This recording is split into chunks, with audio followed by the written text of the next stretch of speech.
ఎందుకని మీరు ఇంతగా బీజేపీకి బానిసలుగా తయారయ్యారో ప్రజలకు సమాధానం చెప్పాలి. మీకు 5 సంవత్సరాలు చంద్రబాబు గారికి అధికారం ఇచ్చారు, 5 సంవత్సరాలు జగన్మోహన్ రెడ్డి గారికి అధికారం ఇచ్చారు. ఇక మీకు అధికారం ఉన్నప్పుడు కూడా మీరు నిలదీయకపోతే మన ప్రత్యేక హోదా, మన పోలవరం, మన రాజధాని, మన కడప స్టీల్ ఫ్యాక్టరీ అయినా, మనకు పోర్ట్ అయినా ఇవన్నీ తెచ్చుకోకపోతే ఇంకా ఎప్పుడు తెచ్చుకోగలమో అని అడుగుతున్నాం.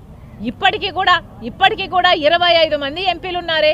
ఈ 10 సంవత్సరాలలో ఒక్కసారైనా మూకుమ్మడిగా మీరు రాజీనామాలు చేస్తుంటే మనకు ప్రత్యేక హోదా వచ్చేది కదా. 46 లక్షల కోట్ల బడ్జెట్ అయితే మన అమరావతి రెయిన్ జోన్ కంట ఎంత కేటాయించారో తెలుసా అండి? ఈరోజు పేపర్లో వచ్చింది 1000 రూపాయలు ఇచ్చారట. 1000 రూపాయలు కేటాయించారంట. అంటే మనకు 25 ఎంపీలు ఉన్నారు, ఇంకొక 6 మంది రాజ్యసభ ఎంపీలు ఉన్నారు.